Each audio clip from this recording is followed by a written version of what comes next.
In one of my early videos on this channel, on this YouTube channel, I talked about how people discouraged me, and I talked about how I would be far by now if I had not listened or taken each and every advice that I got from people. Now, mind you, I used to get this advice, like I used to get the information and the consultation from people that I know who are prospering or who have like really got a thing and who are successful in poultry farming. But most of them actually discouraged me from starting it, telling me it is not profitable, telling me it is a hard project, and most of them were telling me you need a lot of money to start it. Now, because I was naive and I was scared to start this project, of course I used to postpone. At a certain point, in life, I even decided to just chill it, not to start it, until 2 years ago when I decided to start following my mom. Okay, I hope that is going to make sense or sit in your head. Now, why am I even telling you this? This project that you're seeing here, it is a new one. It is a new project. We are still doing it. And in my previous video, I told you that I was going to show you when our birds are already in cages. Even when you feel low, you can still go. Even when you feel slow, you can still go. Even when there's no hope, you can still go. I never answer to no, man, I still go. This right here you're seeing is the water system. Now this is how we did it, and this is how they do it. We did not employ anyone to do it for us because we are we are trying to minimize cost and we are trying to learn. So of course this is our first. If it is not perfect, of course I'm sure in the next one it's going to be perfect.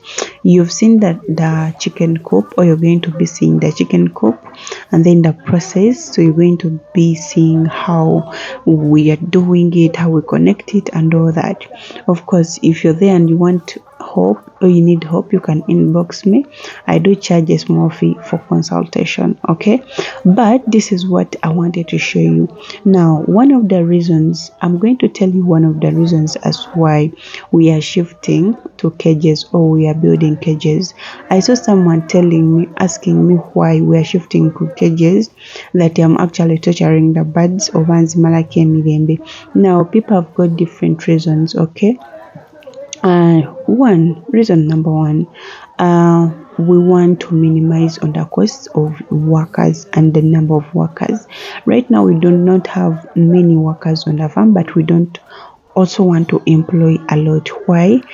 They also come with their challenges. You know, it is so hard for you to be with 3,000 birds and then you employ one person. Do you know why?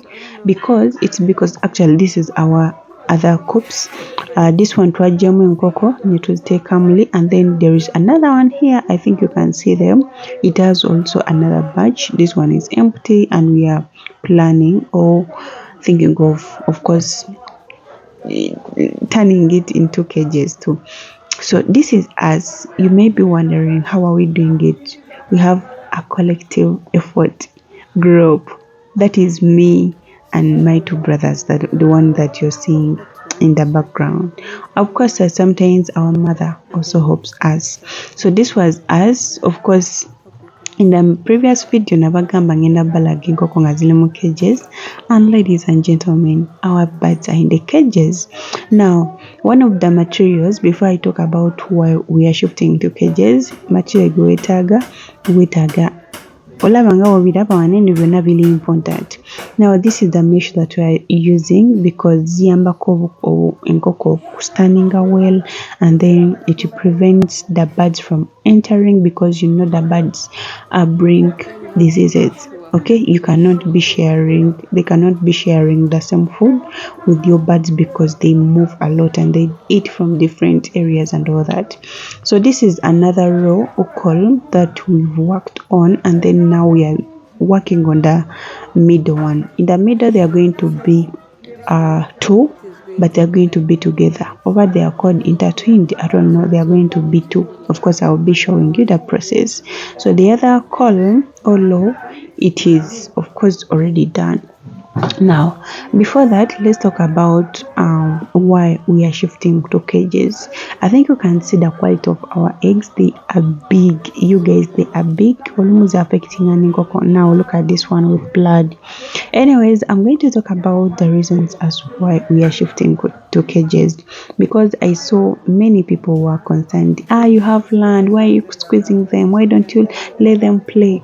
Now, this is a business. My job is to feed these birds and take care of them, for them to give me the eggs, and then I sell the eggs and get the money that I invested in, and of course the profits.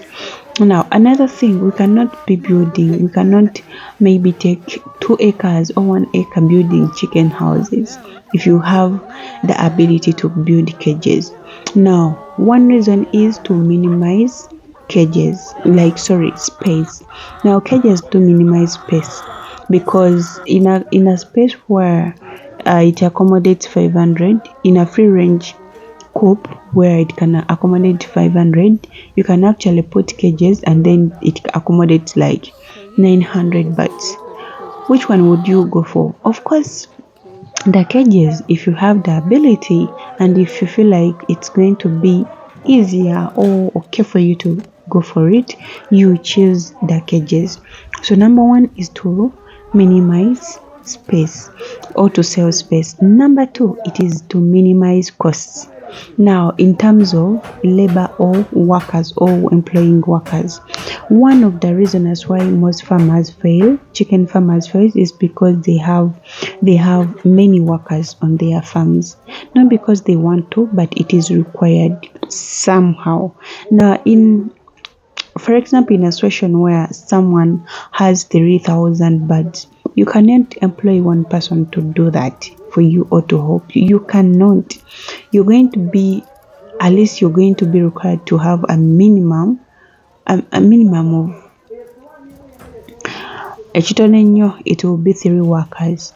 Because let's say for example, if you have 3,000 ngawetaga drinkers, maybe drinkers, let's say you're using free range, so you don't have the automatic water, automatic drinkers and all that, so you have to be with the manual one. It's going to require you to have around maybe 200 drinkers. Imagine someone employing one person, they cannot wash 200 drinkers. Just I'm giving you an example. I'm giving you an example. You're not going to employ one person to wash 200 drinkers. They are going to take like 5 hours to finish that. All those drinkers. It means most of them, Wanga told you, if you're not at the farm, they will not even wash the drinkers when they are changing water, which is going to cost you money, or your birds, they will get sick and die. You not have someone to carry kilograms and kilograms of food every day to feed the birds, okay? Because that is too much. It means they are going to take like 5 hours giving them food and drinkers and water, which is going to affect your birds in the long run. So those are some of the reasons. So you want to minimize, because here, as you're seeing, we have automatic water. It means no one is going to carry the water. You're just someone is required to go mix the, of course, the mixing it dagala, and asumulole tap for the water to come freely. So the birds can access the water anytime they want. Remember, when it comes to layers, water is very, very, very important. Every time they lack water, they're not going to, of course, function well. They're not going to be productive. They're not going to give you the eggs that you need. Anyways, I'm going to make another video and tell you about a few things that you need to know and why we changed it to, of course, cages. Have a good day.